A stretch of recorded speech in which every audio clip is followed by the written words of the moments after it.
세계 최강 미군 특수부대가 북한 해안에서 쫓겨났습니다. 이게 있을 수 있는 일입니까? 2025년 9월 뉴욕타임스가 폭로한 충격적인 6년 전 그 사건. 실팀 6. 그 이름만으로도 전율하던 최정예 부대가 작전에 실패했다는 겁니다. 더 충격적인 건 뭐였을까요? 6년간 숨겼다는 사실이었죠. 펜타곤은 침묵했습니다.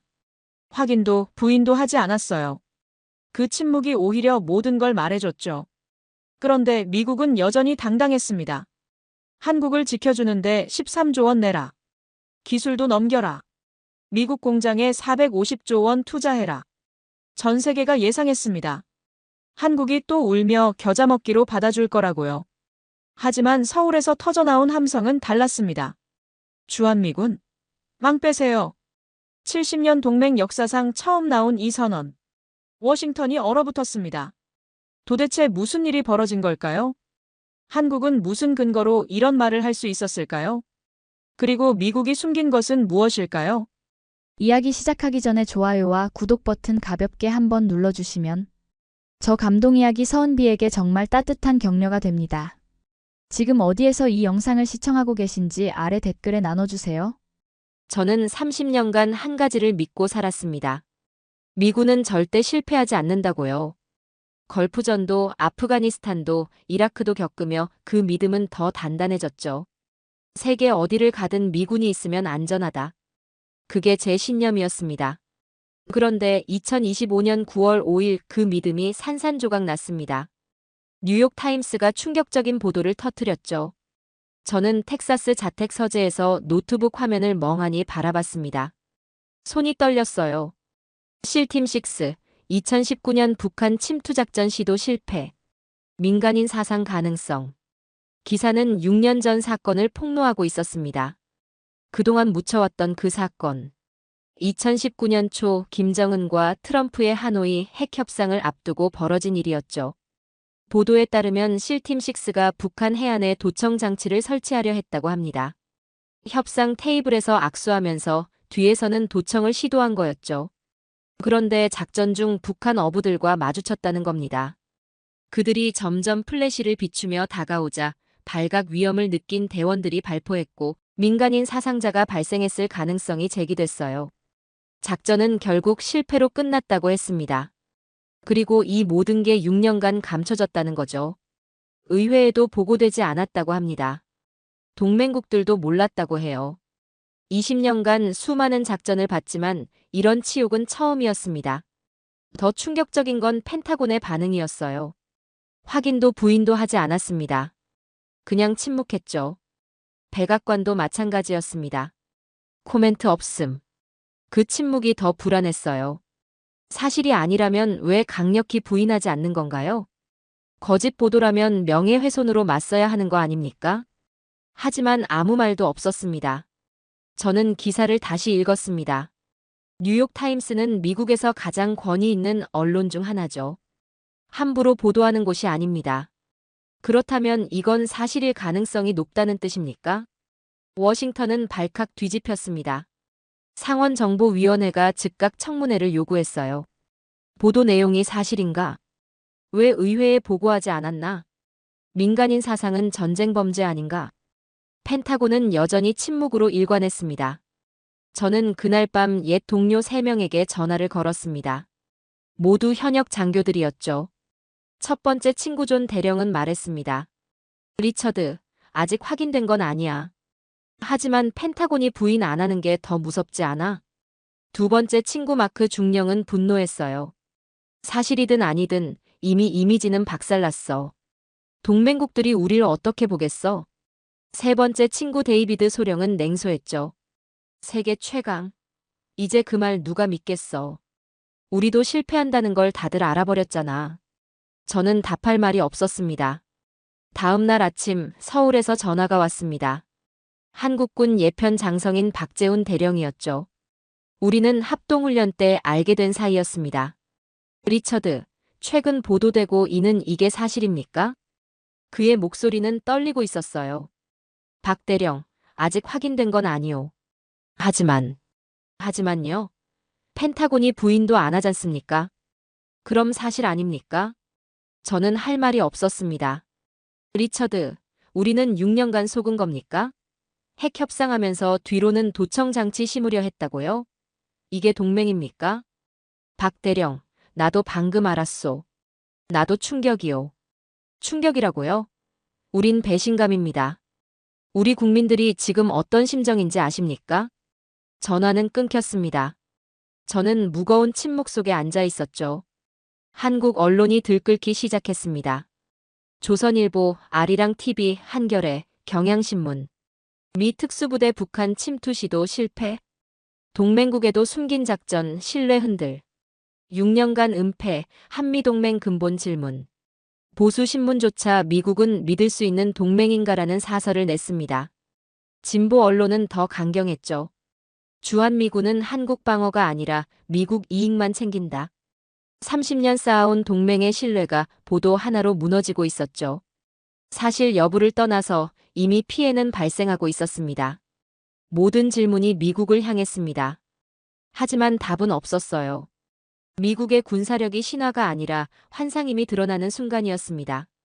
세계 최강이라던 미군의 모습이 허상처럼 보였죠. 동맹이란 단어는 믿음 위에 세워져야 하는데 지금 그 믿음이 흔들렸습니다.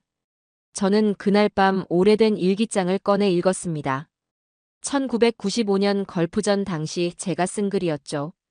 미군은 세계 어디서든 승리한다. 우리는 정의의 편이고 정의는 이긴다. 젊은 시절 저는 그렇게 믿었습니다. 순진했죠. 하지만 이제는 달랐습니다. 아프가니스탄에서 20년 싸우다 철수했고 이라크 대량살 상무기는 찾지 못했으며 북한 관련 작전 실패 의혹까지 불거졌습니다. 미국은 여전히 강대국이었지만 더 이상 무적이 아니었어요. 그리고 한국이 그걸 깨닫고 있었습니다. 저는 다음 주 서울 안보포럼에 초청받았습니다. 한미동맹 70년을 돌아본다는 주제였죠. 예전 같았으면 축사나 듣고 박수나 칠 자리였어요. 하지만 지금은 달랐습니다. 포럼이 끝나고 한 젊은 한국 학자가 다가왔습니다. 대령님, 솔직히 물어볼게요. 미군 없으면 한국이 못 버팁니까? 저는 잠시 망설였습니다. 예전 같았으면 단호히 그렇다고 답했을 거예요. 하지만 지금은 확신이 서지 않았죠. 한국은 이미 강합니다. 경제 규모 세계 10위, 첨단 기술, 강한 군대. 당신들은 생각보다 훨씬 강해요. 그가 씁쓸하게 웃었습니다. 그런데 미국은 왜 그걸 인정 안 합니까? 왜 계속 우릴 약자 취급합니까? 저는 답하지 못했습니다. 호텔로 돌아와 창밖을 내다봤어요. 서울의 야경이 눈부셨습니다. 반짝이는 빌딩들, 24시간 돌아가는 도시의 에너지. 이 나라가 약하다고요? 미국 보호 없이는 못 버틴다고요? 저는 그 순간 깨달았습니다. 제가 틀렸다는 걸요. 한국은 이미 달라져 있었습니다. 1950년 전쟁의 잿더미도 1980년 군부 독재의 그림자도 아니었어요. 2025년 한국은 당당한 선진국이었죠. 그런데 미국은 여전히 한국을 70년 전 눈으로 보고 있었습니다. 저는 노트북을 열어 한국 뉴스를 검색했습니다. 그리고 하나의 단어가 자꾸 눈에 띄었습니다. 자주국방. 한국이 미국 없이 스스로를 지키겠다는 움직임이었어요. 그동안 저는 그걸 허황된 구호라고 생각했습니다. 하지만 지금은 달랐죠. 이번 보도 파동 이후 자주국방은 더 이상 구호가 아니었습니다. 현실이 되고 있었어요. 저는 검색창에 또 다른 단어를 쳤습니다. 주한미군 철수. 예전에는 상상도 못할 검색어였죠. 하지만 지금은 심각하게 논의되고 있었습니다. 보수 언론조차 주한미군 재배치 검토해야라는 칼럼을 실었어요. 진보 진영은 더 나갔죠. 이제는 떠날 때가 됐다. 저는 화면을 끄고 천장을 바라봤습니다. 30년 군 생활 중 가장 혼란스러운 순간이었어요. 제가 평생 지켜온 가치가, 믿어온 동맹이, 자랑하던 군사력이 모두 흔들리고 있었습니다. 그리고 한국은 그 혼란 속에서 새로운 길을 찾고 있었죠. 다음 날 아침 박재훈 대령에게 문자를 보냈습니다. 커피 한잔 합시다. 답장이 왔습니다. 이태원에서 보면 어떨까요? 할 얘기가 많습니다. 최근의 사건들은 한국 사회의 집단적 각성을 불러왔습니다.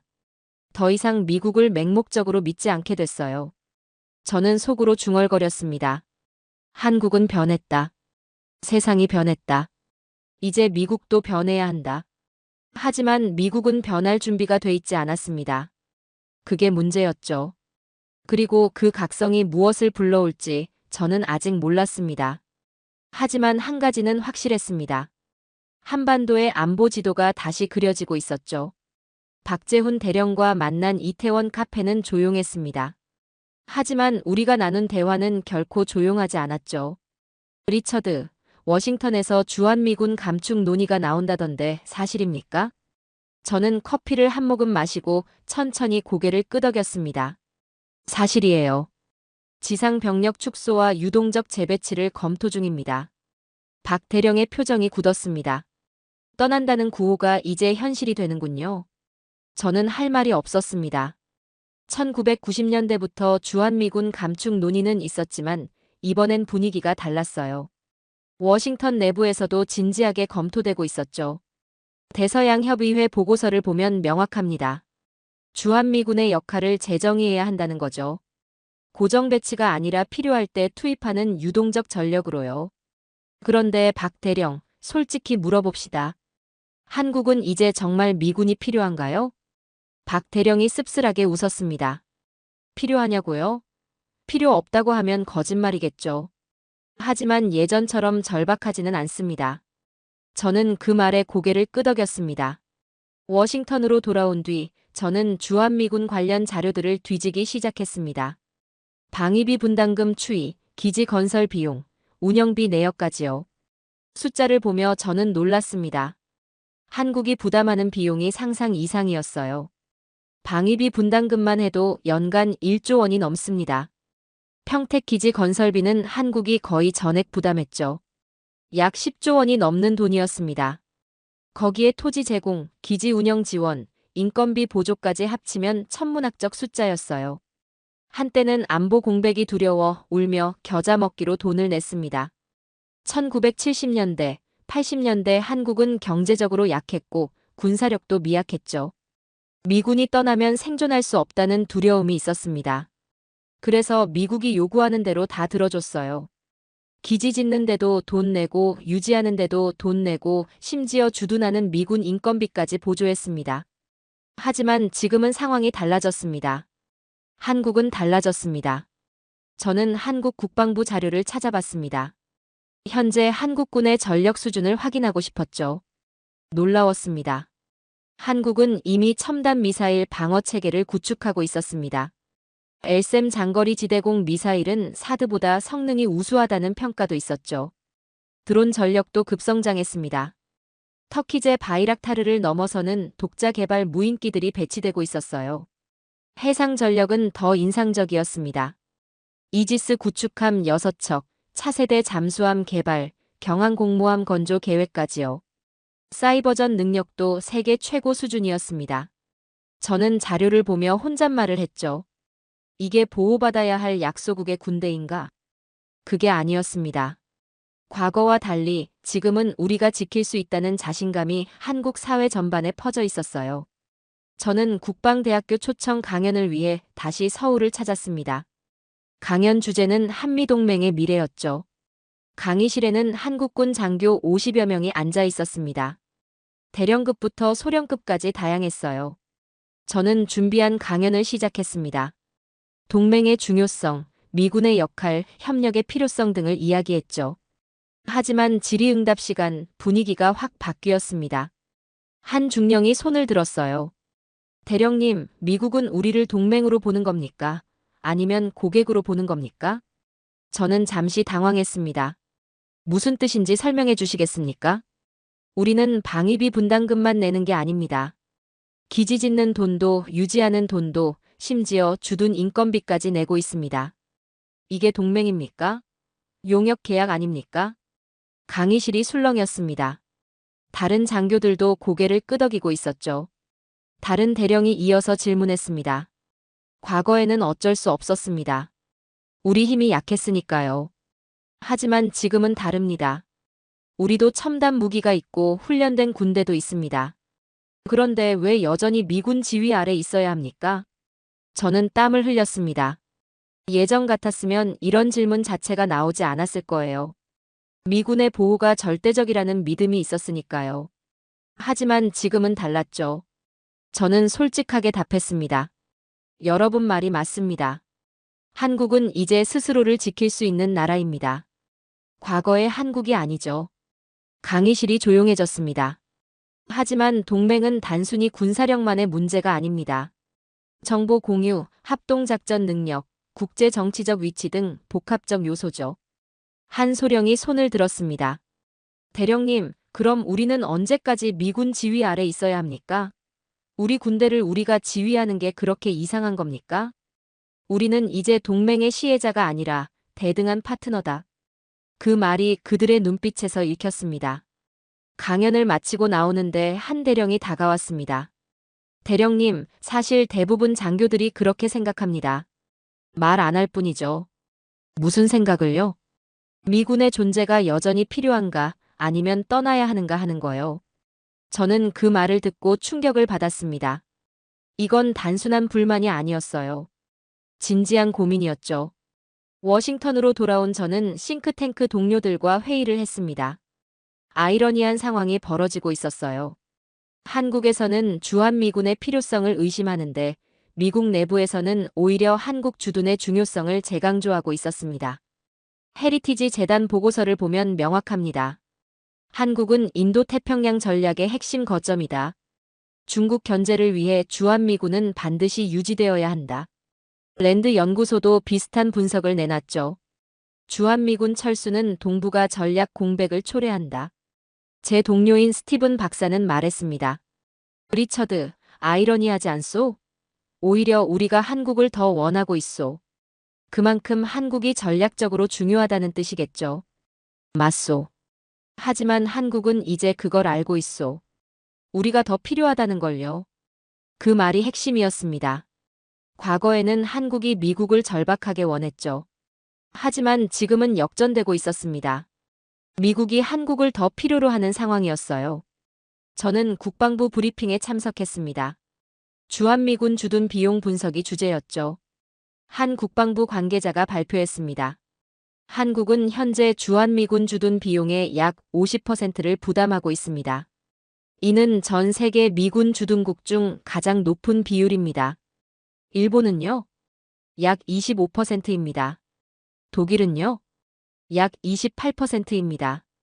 저는 고개를 가로저었습니다.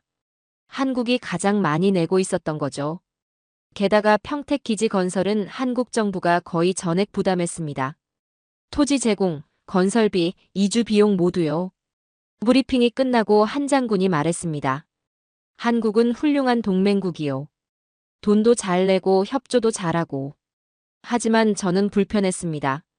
그 말이 마치 한국을 고객 취급하는 것 같았거든요. 그리고 서울에서 나눴던 박대령과의 대화가 떠올랐습니다.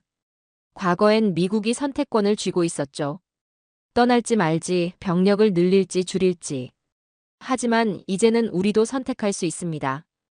필요하면 남아달라 하고 아니면 재조정하자고 할 수 있죠. 저는 무릎을 쳤습니다. 이게 핵심이었어요. 한국은 이제 미군 철수 국가 붕괴가 아니라 미군 철수 새로운 기회로 보기 시작했습니다. 자주국방이라는 단어가 더 이상 허황된 구호가 아니었죠. 현실이 되고 있었습니다. 한국은 달라졌습니다. 세상이 달라졌습니다. 이제 미국도 달라져야 했습니다. 하지만 워싱턴은 여전히 과거에 머물러 있었죠. 그게 문제였습니다. 한국의 자신감을 확인했지만 저는 곧 더 큰 위협을 마주하게 됐습니다. 월스트리트 저널이 또 다른 폭탄 보도를 터뜨렸죠. 러시아, 북한과 무기 협력 강화, 위성기술 지원 논의. 저는 워싱턴 사무실에서 기사를 읽으며 등골이 오싹해지는 걸 느꼈습니다. 내가 가장 두려워하던 순간이었습니다. 냉전 시대의 유령이 부활하고 있었어요. 북한이 러시아와 손을 잡고 중국이 뒤에서 지원하는 구도. 이건 1950년대 한국 전쟁 때와 똑같은 그림이었죠. 보도 내용은 구체적이었습니다. 러시아는 북한에게 군사 위성 기술과 정찰 능력을 제공하기로 논의 중이라고 했어요. 대신 북한은 러시아에게 포탄과 탄약을 공급한다는 겁니다. 우크라이나 전쟁으로 탄약이 부족한 러시아와 기술이 필요한 북한. 완벽한 거래였죠. 저는 즉시 국방부 브리핑에 참석했습니다. 정보국 국장이 설명했습니다. 북한은 이미 러시아에 수백만 발의 포탄을 보낸 것으로 추정됩니다. 소련 시절 규격을 그대로 쓰고 있어서 호환이 완벽하죠. 대가는 무엇입니까? 위성 기술, 미사일 재진입 기술, 잠수함 관련 기술 등으로 보입니다. 저는 한숨을 쉬었습니다. 북한이 러시아로부터 첨단 기술을 받는다면 한반도 안보 상황은 완전히 달라지는 거였어요. 더 큰 문제는 다음 주에 터졌습니다. 중국이 가세했습니다. 중국 외교부는 공식 성명을 냈죠. 북중 전통 우호 관계를 더욱 강화할 것이라고요. 말은 외교적이었지만 의미는 명확했습니다. 북한을 지원하겠다는 거였어요. 실제로 중국과 북한 간 무역이 급증했습니다. 코로나 이후 닫혔던 국경이 열리면서 물자와 자본이 다시 흐르기 시작했죠. 저는 중국 전문가인 제임스 박사를 찾아갔습니다. 제임스, 중국이 왜 지금 북한 카드를 꺼내는 겁니까? 제임스는 지도를 펼쳐 보이며 설명했습니다. 미국이 인도태평양에서 중국을 압박하고 있습니다. 쿼드, 오커스 같은 동맹 체제를 강화하고 있죠. 중국 입장에서는 포위되는 느낌입니다. 그래서 북한을 이용한다. 맞습니다. 북한은 중국에게 완충지대이자 미국을 견제할 카드죠. 북한이 강해지면 미국과 한국은 북한에 신경 써야 하고 중국은 그 틈에 숨 쉴 공간을 얻습니다. 저는 고개를 끄덕였습니다. 냉정한 지정학 계산이었어요. 더 충격적인 뉴스가 이어졌습니다. 북한과 중국이 합동 군사훈련을 실시한다는 보도가 나왔어요. 공식 확인은 없었지만 위성 사진이 포착됐다고 합니다. 러시아의 무기와 북한의 탄약이 손을 잡았습니다. 중국이 가세하면서 블록은 완성되어 가고 있었죠. 저는 냉전 시대를 떠올렸습니다. 1950년대 소련과 중국이 북한을 지원하며 한반도를 전쟁터로 만들었던 그때요. 역사가 반복되는 건가요? 저는 즉시 서울로 날아갔습니다. 박재훈 대령을 만나야 했어요. 명동의 한 조용한 식당에서 우리는 마주 앉았습니다. 박 대령, 상황이 심각합니다. 압니다. 우리도 다 보고 있어요. 박 대령의 얼굴은 어두웠습니다. 리처드, 한국이 자신감을 얘기했죠? 미군 없이도 버틸 수 있다고요. 하지만 지금은 다릅니다. 북중러가 뭉치면 상황이 달라져요. 한국 정부는 어떻게 대응하고 있습니까? 그게 문제입니다. 지금 내부가 둘로 갈라져 있어요. 박 대령은 한숨을 쉬며 설명했습니다. 보수 진영에서는 지금이야말로 미국과 단단히 손잡아야 한다고 주장한다고 해요. 북중러 블록에 맞서려면 한미동맹 강화가 답이라는 거죠. 반면 진보 진영에서는 미국에 더 매달리면 중국과 관계가 악화된다며 신중론을 펴니다. 중국은 한국의 최대 교역국이거든요. 그럼 지금 한국은 어디로 가야 합니까? 박 대령은 답하지 못했습니다. 저는 호텔로 돌아와 노트북을 열었습니다. 온라인 외교지들은 북중러 연대를 집중 보도하고 있었어요. 북한과 러시아의 무기 협력, 중국의 전략적 지원으로 동북아 안보 지형이 급변하고 있습니다. 미국과 한국은 어디로 가야 할까요? 전문가 사설도 나왔습니다. 보수 성향 교수는 말했습니다. 다시 한번 한미동맹을 강화할 때입니다. 북중러 블록에 맞서려면 미국은 한국이, 한국은 미국이라는 창과 방패가 필요합니다. 우리는 어디에 서야 하는가? 예전엔 이 질문이 한국 사회를 짓누르고 있었다면 2025년엔 달랐습니다. 우리는 어디로 가야 하는가? 미국에도 골치 아픈 질문이 되어버렸죠. 저는 다음 날 아침 서울대 안보연구소를 방문했습니다. 김 교수를 만나기 위해서였죠. 그는 한반도 지정학 전문가였습니다. 김 교수님, 지금 상황을 어떻게 보십니까? 김 교수는 지도를 펼쳐 보이며 설명했습니다. 냉전 시대와 비슷합니다. 하지만 다른 점도 있죠. 어떤 점입니까? 1950년대 한국은 약했습니다. 선택권이 없었죠. 미국 아니면 멸망이었어요. 하지만 지금은 다릅니다. 한국은 세계 10위 경제 대국이고 강한 군대가 있습니다. 그럼 선택할 수 있다는 말씀입니까? 네. 하지만 선택이 어렵습니다. 어느 한쪽을 고르면 다른 쪽을 잃으니까요. 김 교수는 한국의 딜레마를 정확히 짚었습니다. 미군이 떠나는 지금 한국은 어느 쪽을 바라봐야 하는가? 이게 핵심 질문입니다. 저는 고개를 끄덕였습니다. 김 교수가 이어서 말했습니다. 과거 냉전 때는 세계가 둘로 나뉘어 있었습니다. 자유진영과 공산진영. 한국은 자유진영에 속했죠. 선택이 명확했습니다. 하지만 지금은요? 지금은 복잡합니다. 중국은 공산주의지만 자본주의 경제를 씁니다. 러시아는 민주주의를 표방하지만 독재 국가죠. 북한은 고립됐지만 핵을 가졌습니다. 단순히 진영 논리로 나눌 수 없어요. 역사적 갈림길에 선 기분이었습니다. 저는 일정을 마치고 다시 워싱턴으로 돌아와 보고서를 작성했습니다. 제목은 북중러 블록과 한국의 선택이었습니다. 보고서 핵심 내용은 이랬습니다. 북한, 중국, 러시아가 전략적 연대를 강화하고 있다. 이는 냉전 시대 블록 정치의 재현이다. 한국은 안보와 경제 사이에서 고민하고 있으며 국내 여론은 양분됐다. 미국은 한국을 잃지 않으려면 단순한 군사동맹을 넘어선 포괄적 파트너십을 제시해야 한다. 하지만 저는 보고서를 보내면서도 회의적이었습니다. 워싱턴이 과연 이걸 이해할까요? 한국의 고민을 진지하게 받아들일까요? 저는 창밖을 바라봤습니다. 북중러 블록이 완성되고 있었습니다. 한국은 혼란스러웠고 미국은 자신감을 잃어가고 있었죠. 그리고 그 틈에서 한국 국민들은 묻고 있었습니다. 우리는 누구 편에 서야 하는가? 미국을 붙잡아야 할까? 독자 노선을 걸어야 할까? 이제 선택의 순간이 다가오고 있었습니다. 하지만 어떤 선택을 하든 대가는 클 것 같았습니다. 저는 그날 밤 박재훈 대령에게 메시지를 보냈습니다. 박 대령, 한국은 결국 어떤 선택을 할 것 같습니까? 답장이 왔습니다. 모르겠습니다. 하지만 한 가지는 확실합니다. 우리는 더 이상 누구의 속국도 아닙니다. 그 말이 모든 걸 설명했습니다. 한국은 이제 스스로 선택하는 나라였습니다. 누가 시키는 대로 따르는 나라가 아니었죠. 문제는 그 선택이 너무 어렵다는 것이었습니다. 그리고 이내 한국 정부가 발표한 소식은 저를 놀라게 했습니다. 전시작전 통제권 전환 일정을 가속화한다는 거였죠. 로이터 통신이 첫 보도를 냈습니다.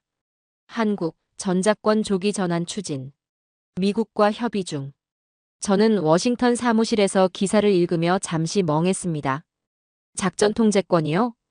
제군 생활 대부분 동안 한국군은 미국의 지휘 아래 움직이는 보조 세력으로만 여겨졌습니다. 전시가 되면 한국군 전체가 미군 사령관 지휘 하에 들어가는 구조였죠. 1950년 한국 전쟁 때부터 그랬습니다. 한국은 너무 약했고 미국이 모든 걸 지휘했어요. 그게 당연하다고 생각했죠. 그런데 이제 한국이 내 군대는 내가 지휘한다라고 선언한 겁니다. 저는 즉시 국방부 브리핑에 참석했습니다. 한미연합방위 담당 부국장이 설명했습니다. 한국이 전자권 전환을 강하게 밀어붙이고 있습니다. 예정보다 빠른 전환을 요구하고 있죠. 이유가 뭡니까? 최근 연이은 파동 이후 국민 여론이 바뀌었습니다. 우리 군대를 왜 미국이 지휘하느냐는 목소리가 커졌어요. 한국군 준비는 됐습니까? 기술적으로는 거의 준비됐다고 봅니다. 문제는 정치적 결정이죠. 저는 고개를 끄덕였습니다. 기술적 준비는 사실 10년 전부터 진행됐습니다. 한국군은 자체 지휘 체계를 구축했고 첨단 통신망을 갖췄으며 합동작전 능력도 키웠죠. 준비는 돼 있었습니다. 다만 결정을 미뤄왔을 뿐이었어요. 그런데 이제 한국이 더 이상 기다리지 않겠다고 선언한 겁니다. 저는 다시 서울로 날아갔습니다. 이번에는 한국 국방부 초청이었어요. 국방부 청사에서 한국군 고위 장성들과 회의를 했습니다. 한국군 합참작전본부장인 이중호 중장이 말했습니다. 리처드 대령, 오해는 마십시오. 우리는 한미동맹을 부정하는 게 아닙니다. 압니다. 다만 이제는 대등한 동맹이 돼야 한다는 겁니다. 우리 군대는 우리가 지휘하고 필요할 때 협력하는 구조로요. 저는 그 말을 이해했습니다. 중장님, 솔직히 말씀드리면 저도 그게 맞다고 생각합니다. 한국은 이제 충분히 강합니다. 이 중장의 얼굴이 밝아졌습니다. 감사합니다. 하지만 워싱턴은 다르게 생각하는 것 같던데요. 동맹 약화를 우려하는 목소리가 있긴 합니다. 하지만 저는 오히려 동맹이 강해진다고 봅니다. 강제된 종속보다 자발적 협력이 더 강하니까요. 이 중장이 고개를 끄덕였습니다. 회의 후 저는 한미 합동참모본부 브리핑실을 방문했습니다. 거대한 스크린에 한반도 전체가 펼쳐져 있었어요. 실시간으로 군 배치 상황, 정보, 기상까지 모든 게 표시됐죠. 한국군은 이미 독자적 지휘 능력을 갖추고 있었습니다. 김태영 대장이 들어왔습니다. 리처드 대령님, 여기는 처음 오셨죠? 예, 인상적입니다. 김 대장은 스크린을 가리키며 말했습니다. 이 시스템은 우리가 자체 개발했습니다. 미국 기술도 들어갔지만 핵심은 우리 거죠. 충분히 작전 지휘가 가능하겠습니다. 김 대장이 저를 똑바로 바라봤습니다. 리처드 대령님, 우리는 이제 준비됐습니다. 전작권을 돌려받을 준비가 됐어요. 그 눈빛은 단호했습니다. 저는 그 순간 깨달았습니다. 이 나라가 더 이상 의존적인 동맹국이 아니라 독립된 주권국가임을요. 다음 날 저는 호텔로 돌아와 한국 여론조사 결과를 찾아봤습니다. 전작권 조기 전환에 찬성하십니까? 찬성 58%, 반대 25%, 모름 17%. 압도적이었습니다. 불과 5년 전만 해도 찬성이 40%도 안 됐어요. 하지만 지금은 달랐죠. 연이은 한미 위기 상황이 한국인들을 변화시켰습니다. 워싱턴으로 돌아온 저는 격렬한 논쟁에 휘말렸습니다. 펜타곤 국방부 회의실에서 고위 관계자들이 모였어요. 강경파 장군이 말했습니다. 전작권 전환은 동맹 약화입니다. 한국군을 우리가 지휘해야 전쟁 억지력이 생깁니다. 온건파 차관보가 반박했습니다. 하지만 한국은 더 이상 우리 지휘를 원하지 않습니다. 강제하면 반미 감정만 커집니다. 강경파가 목소리를 높였습니다. 그럼 우리가 왜 한국에 주둔합니까? 한국군 지휘권도 없으면서 우리 젊은이들이 왜 거기서 복무합니까? 온건파가 답했습니다. 동맹은 지휘권이 아닙니다. 협력입니다. 한국이 독자 지휘권을 갖더라도 우리와 협력할 수 있습니다. 저는 손을 들었습니다. 제 의견을 말씀드려도 되겠습니까? 회의실이 조용해졌습니다. 저는 한국에서 직접 그들을 만났습니다. 그들의 능력도 받고 의지도 확인했습니다. 그래서요? 한국은 준비됐습니다. 전작권을 돌려줘도 문제 없습니다. 오히려 돌려주지 않으면 동맹이 깨질 수 있습니다. 강경파가 비웃었습니다. 맥케인 대령, 당신은 한국에 동화된 것 같소. 우리 이익을 생각해야지. 우리 이익이 바로 한국과의 협력입니다. 종속이 아니라요. 회의는 결론 없이 끝났습니다. 하지만 저는 확신했습니다. 전작권 전환은 막을 수 없는 흐름이라고요. 그리고 한국은 회담을 기다리고 있습니다. 어쩌면 미국이 피하고 싶은 그 회담을 말이죠. 이제는 종속적 동맹이 아니라 대등한 동맹이다. 그 말이 현실이 되고 있었습니다. 저는 이 순간을 목격하며 생각했습니다. 그 순간 한국은 진짜 독립국가가 되었다고요. 1950년 한국전쟁 이후 75년간 유지됐던 지휘체계가 바뀌는 순간이었습니다. 역사의 무게가 어깨에 내려앉는 느낌이었어요. 미국 언론들은 우려했지만 저는 달랐습니다. 이건 동맹 약화가 아니었어요. 동맹 정상화였죠. 강제된 종속 관계에서 자발적 협력 관계로의 전환이었습니다. 주한미군이 떠나더라도 한국은 스스로 지킬 수 있다는 자신감. 그게 이번 합의의 본질이었습니다. 저는 보고서를 작성했습니다. 전작권 전환은 한국의 자신감을 보여준다. 한국은 더 이상 미국 없이는 못 버티는 나라가 아니다. 우리는 이를 위협이 아니라 기회로 봐야 한다. 강한 한국이 약한 한국보다 좋은 동맹이다. 하지만 워싱턴은 아직 이걸 받아들이지 못했죠. 워싱턴에서 날아온 소식이었습니다. 미국 행정부가 한국에 방위비 분담금 100억 달러를 요구했다는 겁니다. 저는 처음에 오보인 줄 알았습니다. 100억 달러요? 약 13조 원입니다. 하지만 오보가 아니었어요. 국방부 공식 협상안이었죠. 저는 국방부 브리핑에 참석했습니다. 방위비 협상 담당관이 설명했습니다. 한국의 현 분담금은 약 1조 원입니다. 우리는 이를 13조 원으로 인상할 계획입니다. 이게 정상적인 인상입니까? 네. 주한미군 주둔 비용을 감안하면 합리적 수준입니다. 저는 황당했습니다. 합리적이라고요? 한국이 받아들일 것 같습니까? 담당관이 어깨를 으쓱했습니다. 협상이죠. 한국은 이 정도는 내야 합니다. 저는 그 말에 불편함을 느꼈습니다. 이건 장사가 아니라 동맹인데요. 서울의 반응은 폭발적이었습니다. 한국 언론들은 일면 톱으로 보도했죠. 미국 방위비 13배 요구. 13조 원 폭탄, 국민 혈세 약탈. 이게 동맹인가? 저는 즉시 박재훈 대령에게 전화를 걸었습니다. 박 대령, 연일 조용한 날이 없네요. 너무 과도한 것 같습니다. 박 대령은 한숨을 쉬었습니다. 리처드, 근데 이게 처음이 아닙니다. 트럼프 일기 때도 똑같았어요. 50억 달러 요구했었죠. 하지만 이번엔 100억입니다. 압니다. 그래서 더 화가 납니다. 저는 과거 협상 기록을 찾아봤습니다. 방위비 분담금은 계속 증가해왔어요. 1990년대에는 2천억 원 수준이었습니다. 그게 2000년대 5천억 원, 2010년대 8천억 원, 그리고 지금은 1조 원이 넘었죠. 한국은 계속 더 내왔습니다. 그런데 이제 13배를 요구한다고요? 저는 한국 정부 자료를 찾아봤습니다. 한국이 실제로 부담하는 비용은 방위비 분담금만이 아니었어요. 평택기지 건설비 10조 원은 한국이 거의 전액 부담했습니다. 토지 제공, 이주 비용, 기반시설까지 모두요. 기지 운영 지원비도 있었습니다. 전기, 수도, 도로 유지보수 등등. 거기에 카투사 인건비, 한미연합훈련 지원비까지 합치면 연간 2조 원이 넘었습니다. 그런데 여기에 13조 원을 더 내라고요? 한때는 안보 공백이 두려워 울며 겨자 먹기로 돈을 냈습니다.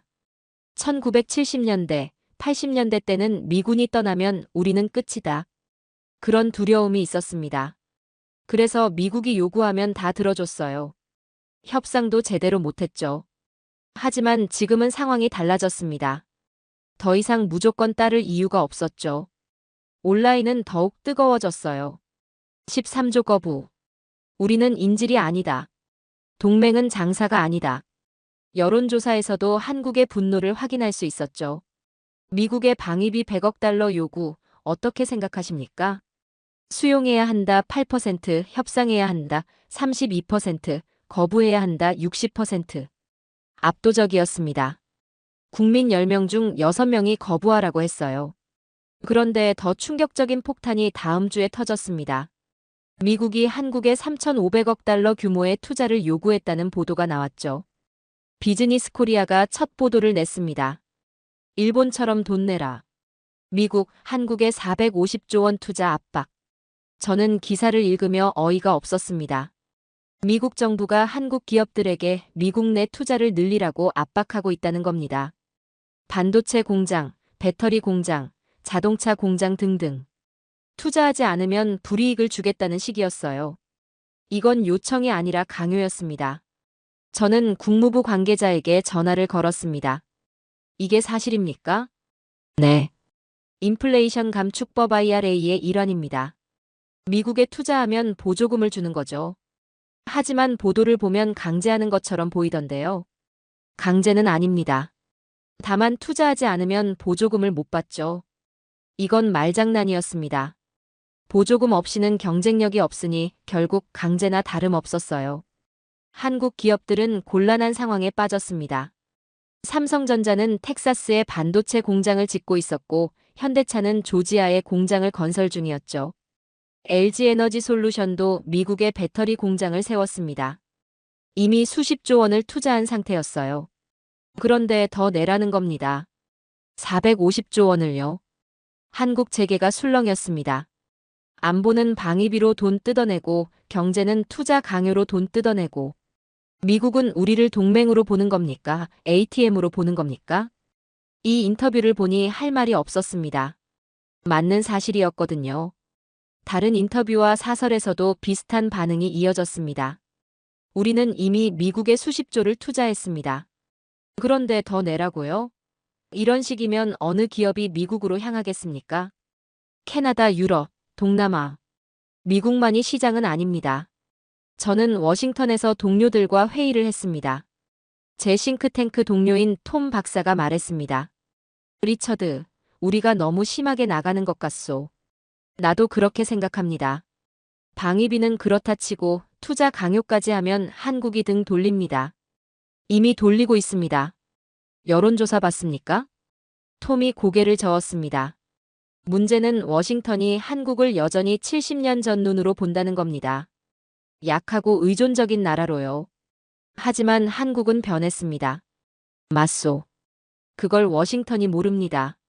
저는 보고서를 작성했습니다. 제목은 경제와 안보의 무기와 한국의 환멸이었습니다. 보고서 핵심은 명확했습니다. 미국은 안보를 명분 삼아 경제적 이익까지 움켜쥐려 하고 있다. 방위비 100억 달러 요구, 투자 450조 원 압박은 동맹 관계를 거래 관계로 전락시킨다. 한국 국민과 기업은 환멸을 느끼고 있으며 대안을 모색 중이다. 이대로 가면 한국을 잃을 수 있다. 매일같이 보고서가 올라가고 있지만 읽을 사람이 있을지 의문이었습니다. 그리고 최근 저는 변화를 감지했습니다. 한국 정부가 캐나다와 FTA 협상을 가속화하고 있었어요. 유럽연합과도 경제 협력을 강화했죠. 한국 기업들은 미국 이외 지역으로 투자를 분산하기 시작했습니다. 한국은 분노했고 환멸을 느꼈으며 스스로 설 길을 찾기 시작했습니다. 이건 단순한 협상 마찰이 아니었어요. 동맹의 근본이 흔들리는 순간이었죠.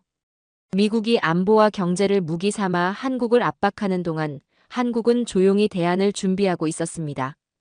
그리고 그 대안에는 미국이 없을 수도 있었죠. 저는 그날 밤 보고서에 마지막 문장을 추가했습니다. 동맹은 거래가 아니다. 믿음이다. 우리가 한국을 거래 상대로 대하는 순간 우리는 한국을 잃는다. 조지아주 현대차 공장에서 한국인 엔지니어들이 대규모로 구금됐다는 뉴스는 말 그대로 핵폭탄을 터뜨린 것과도 같았습니다. 저는 워싱턴 사무실에서 CNN 속보를 보며 얼어붙었습니다. 화면에는 쇠사슬과 수갑을 찬 한국인 기술자들이 버스에 태워지는 모습이 나왔어요. 총을 든 IC 요원들이 공장을 포위하고 있었죠. 심지어 헬기까지 동원됐습니다. 저는 그날 즉시 국토안보부 관계자에게 전화를 걸었습니다. 무슨 일입니까? 현대차 직원들이 왜 체포됐습니까? 불법 취업 혐의입니다. 불법이라고요? 그들은 합법 비자를 가지고 있지 않습니까? 비자 조건을 위반했다는 제보가 있었습니다. 조사 중입니다. 저는 화가 치밀었습니다. 합법 비자를 가진 숙련된 기술자들을 불법 체류자처럼 끌고 간 겁니까? 그것도 300명이 넘는 한국인들을요? 현장 영상은 충격적이었습니다. 공장 앞에 IC 요원 수십 명이 배치됐고 총기로 무장한 상태였어요. 헬리콥터가 상공을 선회했죠. 합법 비자를 가진 엔지니어들이 포로처럼 끌려갔고 그 장면이 전 세계로 송출됐어요. 한국 언론은 폭발했습니다. 미국 현대차 기술자 300여 명 구금. 합법 비자 무시, 범죄자 취급. 이게 동맹국 대우인가? 저는 그때 즉시 조지아로 날아갔습니다. 현장을 직접 확인해야 했어요. 현대차 공장 앞에는 한인 교민들이 모여 있었습니다. 우리 가족을 돌려줘. 합법 비자인데 왜 체포하나? 이게 미국인가? 한 한국인 여성이 울고 있었습니다. 저는 다가가 물었습니다. 무슨 일입니까? 제 남편이 끌려갔어요. 아무 이유도 없이요. 비자도 있고 심지어 저희는 시민권자이고 세금도 다 냈는데. 목소리가 떨리고 있었어요. 남편은 10년 경력 엔지니어입니다. 범죄자가 아니에요. 그런데 총든 사람들이 와서 쇠사슬로 묶어갔어요. 저는 가슴이 무너지는 느낌이었습니다. 현대차 현지 법인 대표를 만났습니다. 대표님, 정확히 무슨 일입니까? 모릅니다. 갑자기 ICE가 들이닥쳐서 우리 직원들을 끌고 갔어요. 비자 위반이라는데 우리는 모든 절차를 합법적으로 밟았습니다. 변호사는 선임했습니까? 물론입니다. 하지만 ICE가 면회도 허락 안 해줍니다. 이건 단순한 단속이 아니었습니다. 저는 직감했죠. 워싱턴으로 돌아온 저는 배경을 조사하던 중 충격적인 발표를 또 듣게 됩니다. H-1B 비자 비용을 인상한다는 소식. 10만 달러로요. 무려 100배가 인상된 거였죠. 엔지니어 한 명당 1억 원이 넘는 돈이었죠. 과연 이 금액을 내고 비자를 받을 사람들이 있을까요? 명목적으로 한국 기업들의 치명적인 타격을 날린 겁니다. 저는 이민정책 전문가를 찾아갔습니다. 왜 갑자기 100배나 올렸습니까? 외국 인재 유입을 막으려는 겁니다. 미국인 일자리 보호 명분이죠. 하지만 한국 엔지니어들은 고급 인력입니다. 미국인으로는 채울 수 없는 기술자들이에요. 그래도 정책입니다. 외국인은 외국인이죠. 저는 고개를 저었습니다. 더 큰 문제는 따로 있었습니다. 미국 정부가 한국 기업들에게 기술 이전을 요구하고 있다는 보도가 나왔어요. 미국 공장에 투자하려면 핵심 기술도 함께 이전하라. 이건 명백한 기술 탈취 시도였습니다. 삼성전자는 반도체 미세공정 기술을, 현대차는 배터리 관련 기술을, LG는 디스플레이 기술을 넘기라는 압박을 받고 있었어요. 한국 재계가 발칵 뒤집혔습니다. 우리가 수십 년 개발한 기술을 넘기라고 합니다. 투자 조건으로요. 이게 말이 됩니까? 우리 엔지니어들을 범죄자 취급하고 비자 비용은 100배 올리고 기술은 내놓으라고 합니다. 미국은 동맹이 아니라 기술 약탈자입니다. 미국은 동맹이란 이름으로 기술을 빼앗으려 했다. 그 말이 재계 전체에 퍼졌습니다. 그리고 한국 기업들이 움직이기 시작했습니다. 현대차가 먼저 칼을 뽑았습니다. 현대차는 러시아 시장 복귀를 검토한다는 소식을 흘렸어요. 미국에 대한 압박이었죠. 미국이 우리를 이렇게 대한다면 우리도 대안을 찾겠다. 삼성전자는 더 직접적이었습니다. 삼성은 국내 대규모 채용을 발표했어요. 엔지니어 5,000명을 국내에서 채용한다고 했죠. 미국에서 기술자를 못 보내면 한국에서 키우겠다. 현대차와 삼성은 미국을 향해 칼을 빼들었다. 그 결단이 한국 사회를 흔들었습니다. 더 충격적인 발표가 이어졌습니다. LG에너지솔루션이 미국 오하이오 공장 건설을 중단한다고 발표했어요. 이미 수조 원을 투자한 프로젝트였죠. 현대차도 조지아 2공장 증설 계획을 보류했습니다. 미국이 우리를 환영하지 않는다면 우리도 가지 않겠다. 미국 언론이 당황했습니다. 월스트리트 저널이 긴급 분석 기사를 냈어요. 한국 기업들의 반격, 미국 제조업 타격 우려. 현대차 삼성 LG 투자 중단, 일자리 수만 개 사라질 수도. 워싱턴이 술렁였습니다. 예상치 못한 반격이었죠. 저는 백악관 회의에 참석했습니다. 경제보좌관이 보고했습니다. 한국 기업들의 투자 중단으로 약 5만 개 일자리가 위협받고 있습니다. 한국을 설득할 수 있습니까? 어렵습니다. 현대차 엔지니어 구금 사건 이후 여론이 악화됐습니다. 한 참모가 말했습니다. 한국을 너무 강하게 압박한 게 아닙니까? 하지만 이미 늦었습니다. 한국에서는 국민과 기업이 하나로 뭉쳤습니다. 현대차 투자 중단 잘했다. 삼성 국내 채용 응원한다. LG 공장 중단 당연하다. 한국은 변했습니다. 국민도 기업도 정부도 모두 달라졌어요. 더 이상 미국의 압박에 굴복하지 않는 나라가 됐죠. 그리고 그 변화는 이제 돌이킬 수 없었습니다. 미국이 한국을 거래 상대로 약탈 대상으로 대한 순간 우리는 한국을 잃기 시작한 겁니다. 저는 그날 밤 보고서 마지막 줄에 이렇게 썼습니다. 우리는 한국을 동맹으로 대했어야 했다. 하지만 우리는 한국을 ATM으로 대했다. 그 대가는 혹독할 것이다. 그리고 그 대가는 곧 현실이 될 것 같았습니다. 한국은 빠르게 움직였습니다. 저는 최근 추가 협상과 일정 상항공우주산업단지를 방문했습니다. 그리고 그곳에서 한국군이 개발하여 곧 실전 배치될 KF-21 전투기를 볼 수 있었습니다. 활주로에 은빛 전투기가 서 있었습니다. 한국항공우주산업 관계자가 설명했어요. KF-21 보라매입니다. 한국이 독자 개발한 4.5세대 전투기죠. F-16을 뛰어넘고 F-35에 근접합니다. 시험 비행이 시작됐습니다. KF-21이 이륙하더니 순식간에 하늘로 치솟았어요. 급상승, 급강하, 고속선회. 모든 기동이 완벽했습니다. 저는 하늘을 올려다보며 중얼거렸습니다. 한국이 이런 전투기를 만들다니. 옆에 있던 한국 공군 장성이 말했습니다. 미국이 안 주는 기술은 우리가 개발했습니다. 우리는 KF-21로 하늘을 지킨다. 그 자신감이 그의 목소리에 가득했습니다. 다음 날 저는 대전 국방과학연구소를 방문했습니다. LSAM 장거리 지대공 미사일 개발 현장이었죠. 세부 사항은 접근할 수 없었지만 세부 설명은 들을 수 있었습니다. 수석 연구원이 설명했어요. 탄도미사일 요격 시스템입니다. 사거리 150km, 시험 성공률 90% 이상이죠. 성능은 사드와 비슷하거나 더 우수합니다. 드론 경납고에는 수십 대의 드론이 줄지어 서 있었어요.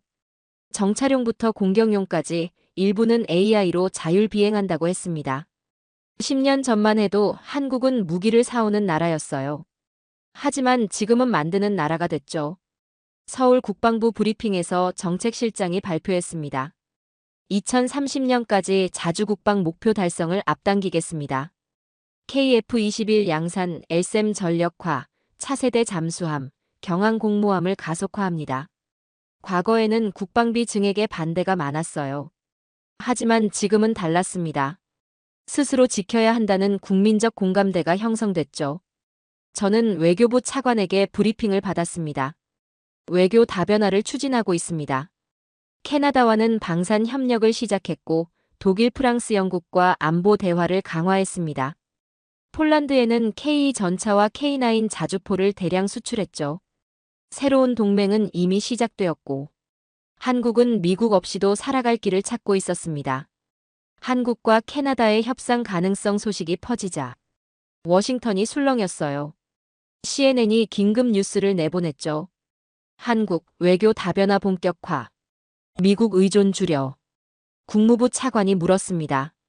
한국이 우리를 떠나려는 겁니까? 떠나는 게 아닙니다. 다만 의존하지 않으려는 거죠. 강해진 한국은 깨달았습니다. 한 나라에만 의존하면 위험하다고요. 이번 EU 정상회담에서 구체적인 합의가 나왔습니다. 반도체 협력, 배터리 기술 협력, 사이버 안보 협력, 우주 개발 협력.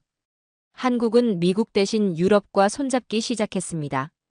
저는 다시 한번 박재훈 대령을 만났습니다. 우리는 지금 새로운 안보 지도를 그리고 있어요. 박 대령이 지도를 펼쳤습니다. 서울에서 뻗어나가는 여러 선이 그어져 있었어요. 캐나다, 독일, 프랑스, 영국, 호주, 베트남, 태국. 우리는 다자 네트워크를 구축하고 있습니다. 어느 한 나라에도 과도하게 의존하지 않는 구조죠. 어느 쪽에도 종속되지 않는다는 그 결의가 한국 외교의 근간이 됐습니다. 리처드, 어떻습니까? 인상적입니다. 한국이 이렇게 강해질 줄은 몰랐어요. 미국과의 관계는요? 끊지는 않습니다. 하지만 재정의합니다. 종속에서 협력으로, 일방에서 쌍방으로요. 저는 호텔에서 보고서를 작성했습니다. 제목은 한국의 새로운 안보 지도였습니다. 한국은 자주국방 능력을 급속히 키우고 있다. KF-21, LSAM 등 첨단 무기를 독자 개발했다. 동시에 외교 다변화를 통해 미국 의존을 줄이고 있다. 캐나다, 유럽, 아세안과의 협력을 강화하며 다자 안보 네트워크를 구축 중이다. 한국은 더 이상 약소국이 아니다. 저는 창밖을 바라봤습니다. 서울의 야경이 찬란했습니다. 한국은 준비됐습니다. 군사적으로도 외교적으로도 그리고 무엇보다 정신적으로요. 이제 남은 건 결단뿐이었습니다. 그리고 그 결단이 곧 내려질 것 같았습니다.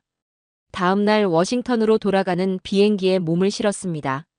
창밖으로 서울이 멀어졌어요. 저 도시에서, 저 나라에서 역사적 결정이 내려질 것입니다. 미국은 그 결정을 존중할 준비가 돼 있을까요? 저는 알 수 없었습니다.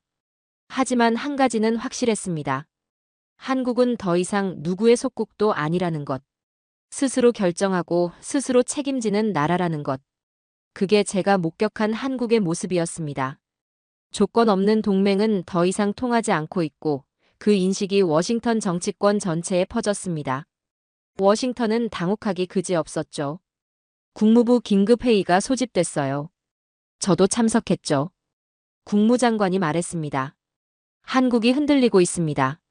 주한미군 철수 여론이 과반을 넘었습니다. 어떻게 대응해야 합니까? 한국을 설득해야 합니다. 동맹의 중요성을 강조하고 저는 손을 들었습니다. 장관님, 문제는 설득이 아닙니다. 우리 태도입니다. 회의실이 조용해졌습니다. 우리가 한국을 어떻게 대했습니까? 군사 실패는 숨기고 방위비는 13배 올리라 하고 기술자는 범죄자 취급하고 기술은 빼앗으려 했습니다. 한국이 떠나려는 게 아닙니다. 우리가 한국을 밀어낸 겁니다. 국무장관이 불편한 표정을 지었습니다. 하지만 우리는 여전히 한국을 보호하고 있지 않습니까? 보호하는 대가로 너무 많은 걸 요구했습니다. 한국은 이제 그걸 받아들일 수 없다고 말하는 겁니다. 회의는 결론 없이 끝났습니다. 미국 언론이 들끓기 시작했습니다. 뉴욕타임스가 일면 기사를 냈어요. 한국, 주한미군 재검토 여론 급등. 동맹 균열 우려. 워싱턴 포스트는 더 직설적이었습니다. 한국을 잃고 있는 미국. CNN은 전문가 패널을 초청했죠. 한 전문가가 말했습니다. 한국은 더 이상 70년 전 한국이 아닙니다. 경제 대국이고 군사 강국이며 자신감 넘치는 나라입니다. 우리가 계속 과거 방식으로 대하면 한국을 잃을 겁니다. 워싱턴은 한국이 흔들린다며 우려했다. 하지만 한국은 흔들리는 게 아니었습니다. 명확해진 거였죠. 저는 다시 서울로 날아갔습니다. 마지막으로 한국의 진짜 입장을 확인하고 싶었어요. 청와대 국가안보실장을 만났습니다.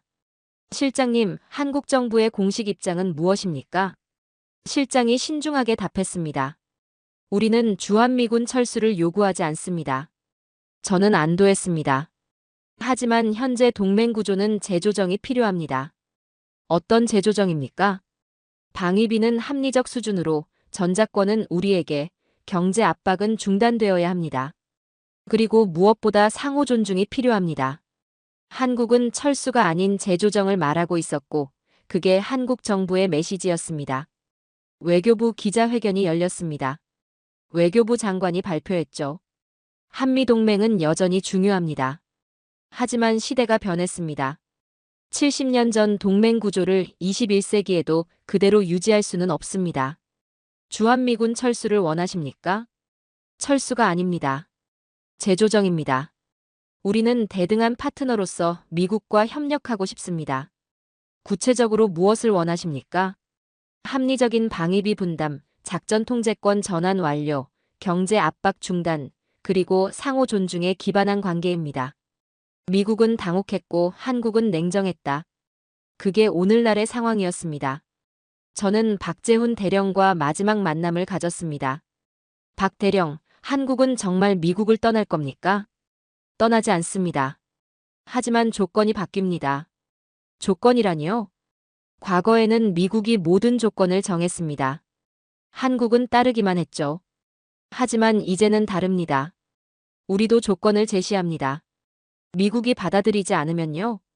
박 대령이 잠시 침묵했습니다. 그럼 우리는 다른 길을 찾을 겁니다. 우리는 이미 준비했습니다. 무조건적 의존의 시대는 이제 막을 내렸습니다. 그리고 이것이 한국의 최종 메시지였습니다. 저는 워싱턴으로 돌아와 최종 보고서를 작성했습니다. 제목은 주한미군 방 빼세요, 경고인가 협상인가였습니다. 보고서 핵심은 명확했습니다. 한국은 주한미군 철수를 원하지 않는다.